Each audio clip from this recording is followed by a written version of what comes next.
Frank told me he was in negotiations to buy a squadron of F-15s. You have a squadron of F-15s, you could take over Africa. His whole goal was to do that. He walks into the boardroom meeting wearing a Darth Vader helmet, sits down, and conducts the entire board meeting in the Darth Vader helmet. He's like a CEO, but he's also kind of a James Bond villain. Like, it's super hilarious. He's trying to buy planes, factories.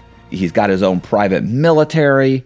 And that's what ultimately ends up happening is he ends up trying to take over multiple countries. And he's put himself in a pretty good position at this point.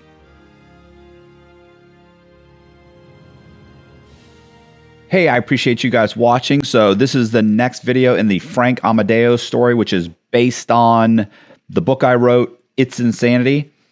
At this point, I want to jump back to Capital Genesis, which was Frank's business model. During one of our interviews, our discussions, I remember asking Frank about Capital Genesis, and he was telling me like the ultimate plan of how Capital Genesis would work, which was his concept of how to buy up all of these companies and have them work kind of, with one another, be interconnected.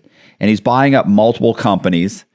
And I've already explained what he's doing with the tax, with the payroll tax withholdings. Obviously, that's how he's siphoning off money to build a nest egg for, to fund kind of his goal of world domination. In the most basic sense, Capital Genesis is a company that would work with other companies in order for all of the companies to become profitable, and kind of keep that profit within that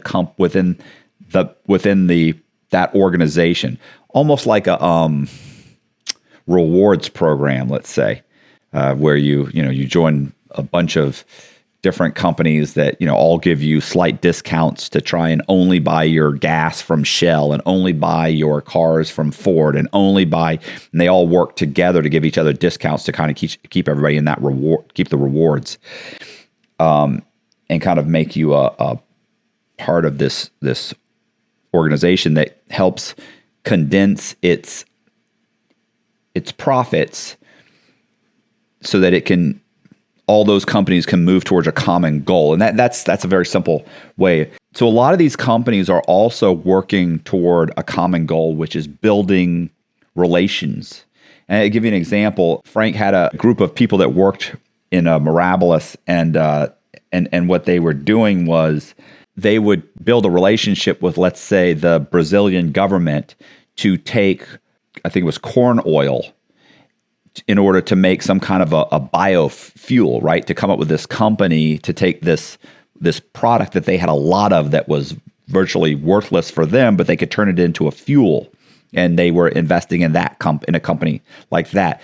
They worked with the Chinese government to come up with water distillery plants for these regions in China that are so far from water sources that they need to be able to have clean drinking water. So he kind of builds a relationship there. Another one that he had told me about, was probably the most disturbing one, was he was working with Russia to become partners in an assembly plant that used to assemble intercontinental ballistic missiles for the former Soviet Union.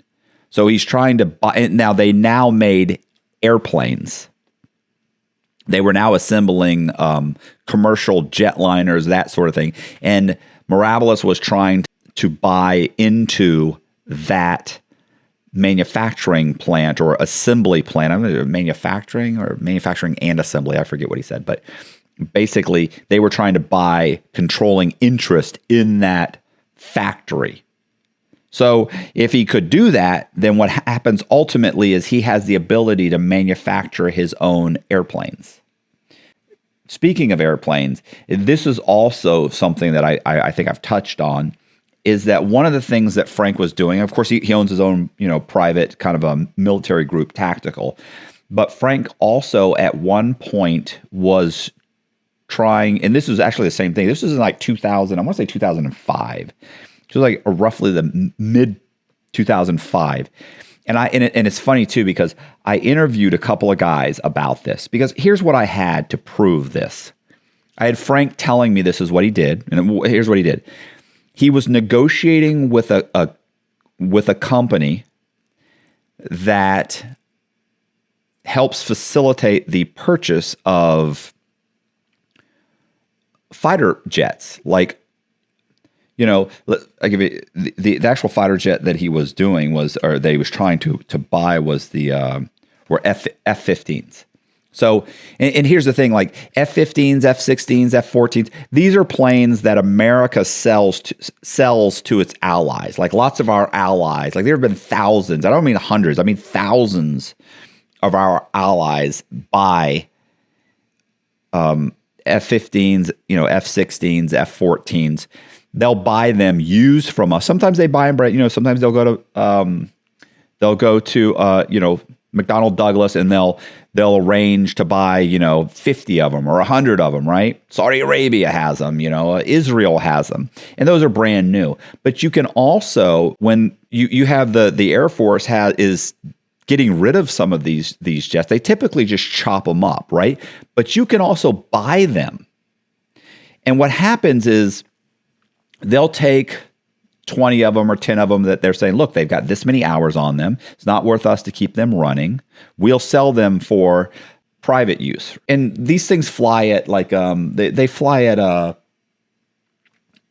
air shows. You'll see guys flying, F-15s, F-14s, F-16s, and they fly them around, because they wreck every once in a while. You'll see like a wreck at an air show.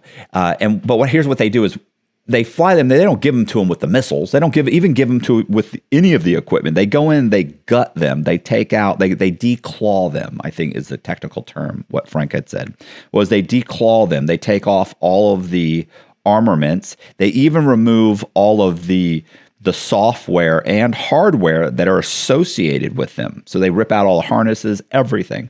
And then you can buy one of these things. So Frank told me he was in negotiations to buy a squadron of F-15s, not from the United States government. He was actually acquiring them through another company. Now, keep in mind, a lot of times they'll sell them, let's say, to Israel. Israel uses them for 10 years, and then they go to get rid of them. Like, they don't just chop them up. I mean, they kind of gut them and sell them. U.S. has gutted them and sold them. So this company goes out and they find them and they buy them. Now, what would you want a bunch of F-15s for? And I was like, well, Frank, I don't understand. You're trying to buy F-15s. And he was like, yeah. And I said, where would you even keep F-15s? And I said, and why would you want them? He said, well, you would want them for military use, but, and I said, well, I don't understand. They've been gutted. Like they're just jets that are, single and sometimes single and two-seater. You have a pilot and a co-pilot, jets. Like what? It's not like you can even fly people around in them unless you're going to just take them on a tour. And he said, no. He said, you buy the jets. He said the goal was to buy a squadron of them, keep them in Cyprus. Cyprus is known for doing insane stuff, right? Like Cyprus is basically practically run by the mob. They'll do pretty much anything. Money laundering, whatever you need done, they'll do. So he said, you go to Cyprus, and he was actually talking about relocating his entire company, Mirabilis, to Cyprus, because you get tax benefits, very liberal banking laws, very liberal tax laws, like it. And what Cyprus was willing to do is they'll let you keep these jets there. Then you have Russians, former Soviet military come in, and they'll put all the hardware back in the F-15s. You can now buy Soviet, Stinger missiles, Sparrow missiles, whatever missiles you need that are the equivalent to our missiles. You put all the guts back in them, and now you've got working F-15s, and you've got a squadron. You have a squadron of F-15s, you could take over Africa. So his whole goal was to do that. And I was like, okay. And I had photographs of Frank getting into a bunch of, I want to say they were like F-18s, right? Like pictures of him next to F-18, pictures of him in the cockpit of an F-18, climbing up the ladder of an F-15, talking to pilots, a bunch of people around. He's got a staff of people, a staff of security, a security detail from Tactical that's standing around. I want to say Kevin Billings is in one of the pictures. So Kevin Billings was the head of his of Tactical, which was his private military group. So he's there, and I asked him. I said, "Well, was that an was that one of the F-15s that I saw you in the photographs I have of you with the fighter jets?" And I remember he said, "No, those weren't." He said those were F-18s. He said that was the company. That company flew an F-18 in, landed it at a private airport in Orlando. Frank goes there, meets with them. They brought him a bunch of brochures on the practice and their ability to acquire F-16s for him. And they had a whole conference as they were going out trying to acquire these. Well, here's what's interesting about that. So me hearing that from Frank, it's not that I don't believe Frank. It's that I want proof. Like I just want a second opinion. I want something. I've got photographs. I've got Frank telling me this. It wasn't until I got out of prison and I actually contacted this guy Woody, who's in here. So I contact this guy Woody. It's funny. Woody's name is he goes by, it's Woody Johnson. Anyway, so I contact Woody, and I actually met with Woody, and I interviewed him at a Dunkin' Donuts. I interviewed him, and I remember when I was interviewing Woody, he said to me, I said, we're having this normal conversation. I said, "Hey, I have a question, Woody." I said, "What about these F-15s?" I said, "Frank told me he's trying to buy a bunch of F-15s." I was expecting Woody to say, "F-15s? That's crazy." But that's not what he said. When I said, "Hey, Frank told me about trying to buy F-15s," Woody said, "I had nothing to do with that." And I went, "I'm sorry? What do you mean?" And he goes, "Listen," he said, "that was something Frank was doing on his own. I wanted nothing to do with it. I wanted no part of it. When he talked about it, I thought he was just in one of his manic modes. He would drop it, but he didn't. He ended up having these guys like that. They're flying in, bringing in brochures. Like he validated the entire story with Frank trying to buy these planes." I then, at another point, I talked to Yaniv, which was the former business partner of Amodeo, and Yaniv told me the same thing. Yeah, he was trying to buy the planes. I'm not sure where I asked him about Cyprus. He's like, "Yeah, I'm not positive about the Cyprus thing, but I feel like I heard that before." Like he validates the whole thing too. He's definitely trying to buy these planes. I was like, "Well, how's he going to pay for the planes?" And I remember Yaniv said, "Well, he had money. Like he was always coming up with money." And that's the interesting thing about this, is that Frank's version of his story is that they were diverting the funds, and I've mentioned this earlier. Frank was diverting payroll taxes, and he was diverting them and using them for other purposes. Now, so when these guys are telling me, "Well, he was always, he had a lot of money," they never really knew the source. Oh, he owned a lot of businesses. He did. But these are businesses that are being kind of reshaped. And yeah, they're profitable, but they're not necessarily $20, $30, $40 million, $50 million to buy a bunch of planes profitable. They're not $60 million or $30 million for this and that profitable. These are companies that are pulling themselves out of bankruptcy or the threat of bankruptcy. Maybe there's been a few years, but that doesn't mean they're all making, $50 million a year at this point. What they are doing is Frank's withholding the payroll taxes, and he is putting them into funds, and he's diverting those funds. Now, Frank, when I got the documents and I read these documents, I remember Frank telling me that didn't happen. That yes, there was money being sent here and there, but he wasn't in charge of that money. Now, that's not what the government says. It's not what the government said at his sentencing. It wasn't what the government said at different court hearings. It wasn't what the government says in paperwork. Now, there are clear indications where Frank directed people to send money. And I don't mean like 100,000. I mean like millions of dollars here, millions of dollars here. Well, so one of the things he's trying to do is buy airplanes. Another thing he's trying to do is he's building these relationships with these companies. He's trying to invest in and working on investing on buying these properties at this time. Now, at some point, Frank ends up converting a lot of this stuff or a lot of this money to various different endeavors.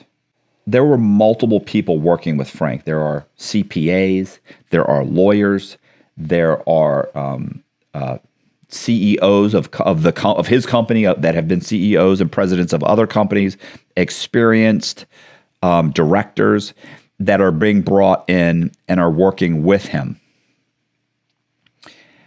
One of those people is a woman named Edie Curry. There's a guy named Randy, there's Lori, there's several different people. Richard Berman, these are all people that are working with him. And one of the transcripts that I had read discusses, it's when they got Edie Curry on the stand. So Edie Curry's version of Frank was, and his business plan was to take a lot of the IRS money and use it, kind of be an investor into some of these companies. So some of these companies, he's pumping IRS money back into the company. Edie Curry said specifically that she asked numerous times. She asked Mr. Bierman, she asked Mr. Holtz, these are CPAs and lawyers. She asked them, is this practice legal? And they said it was. They said it's absolutely legal, that what they were doing was all legal. And one of the things Frank was doing was Frank notified the IRS. Like, he wasn't lying to the IRS. He told the IRS, for this company owes you $30 million. This one owes you $15 million. This company owes you $45 million. Altogether, all of these multiple companies owe, at this point, who knows? I think it's by this point, it's probably $150 million that they're behind on payroll taxes.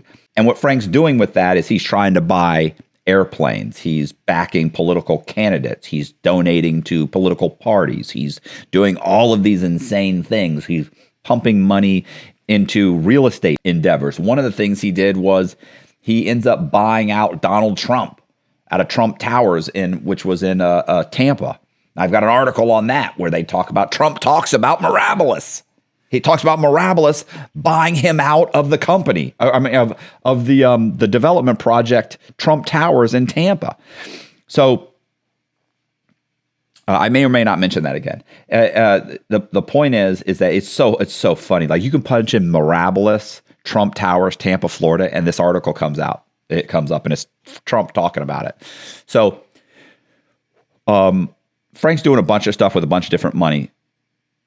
One of them, of course, is buying up these planes and having them move to different places, potentially.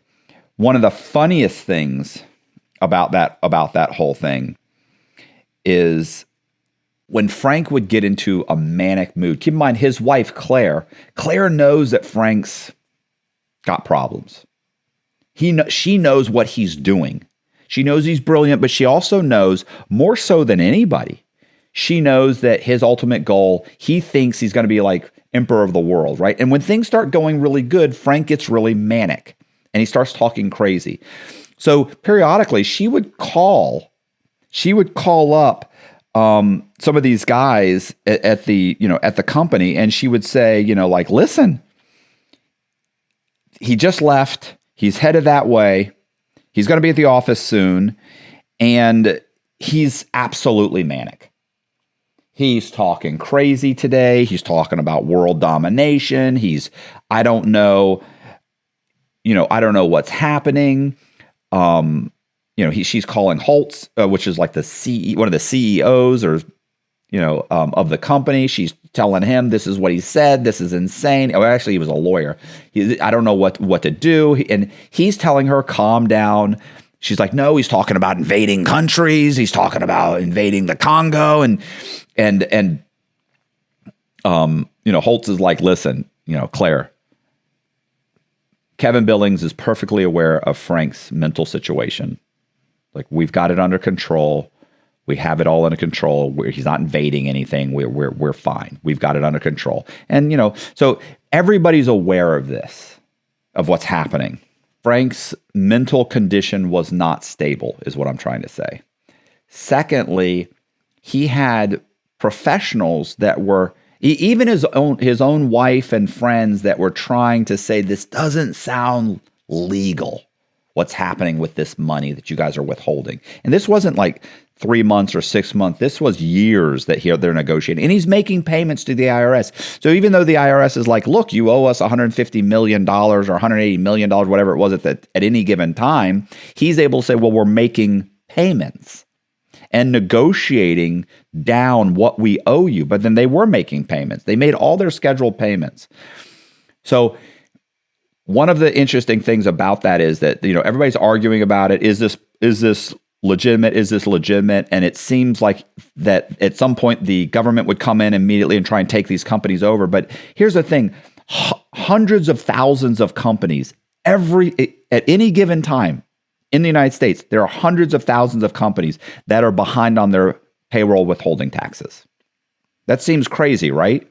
Like, people don't realize this is something that happens in the behind the scenes.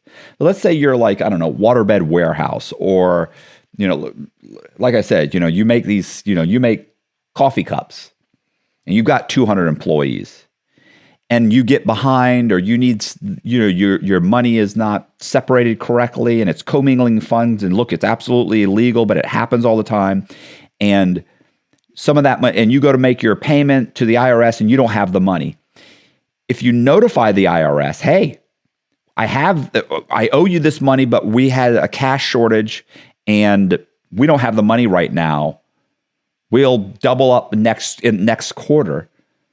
That happens. You're behind on your payroll taxes, but you notified them. And as a result, as long as you notify them and you catch up, it's okay.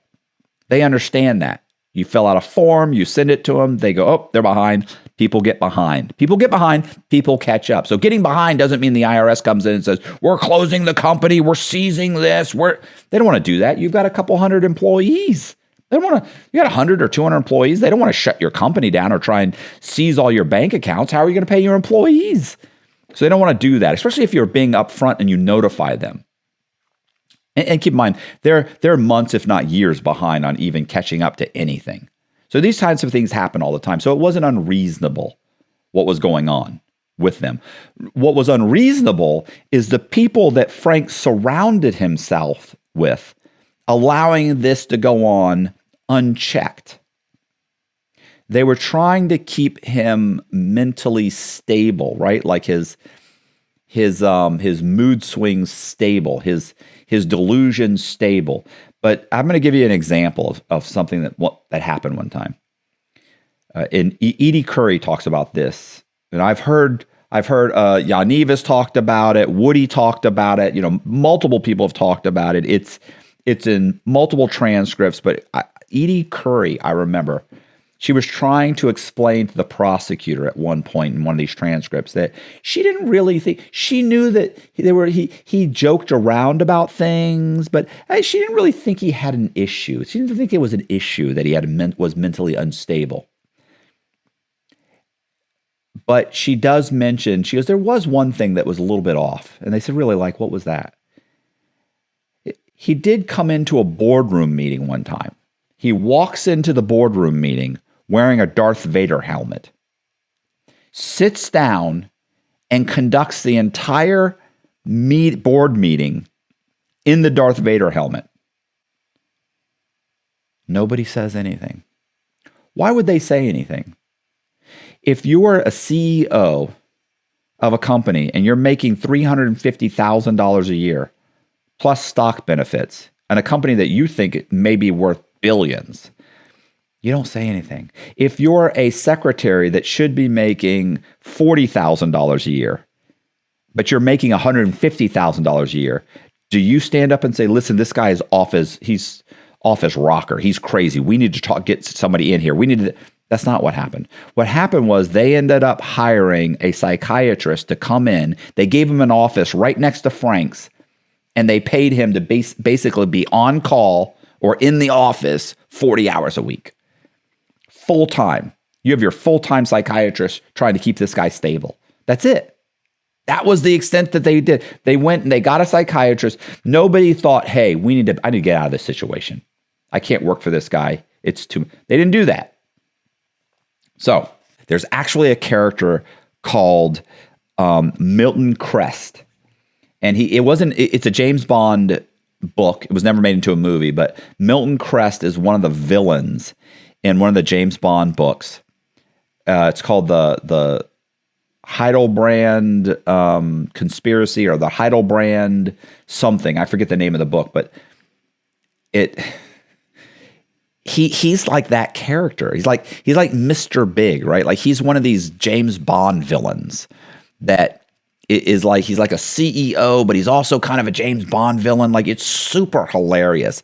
And everybody around him is positioning themselves to make money and do his bidding because he's making everybody so much money. And that's really what it was like to be in in Frank Amadeo's sphere. He's trying to buy planes, buying factories. He's got his own private military, and that's what ultimately ends up happening. Is he ends up trying to take over multiple countries by doing this, and he's put himself in a pretty good position at this point.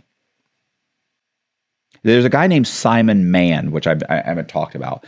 Simon Mann is a guy that owned a private military that actually used to be hired out to take over like African countries. So one African country would hire him out to help invade. Kind of like in Russia, you've got the guy that Putin just had killed. He was in charge of, had his own private military, right? Kind of like Blackwater, these are guys that you send in and they'll help fight your war. They're mercenaries. And that's really what Frank had. He had a mercenary force ready to go, but he's also still trying to kind of schmooze his way in and take over these countries. And that's what really kind of happens in Africa. So I'm gonna show you that. We're gonna talk about that in the next video. I really appreciate you guys watching. Please join my Patreon. We're gonna be talking about Frank's invasion of Africa next.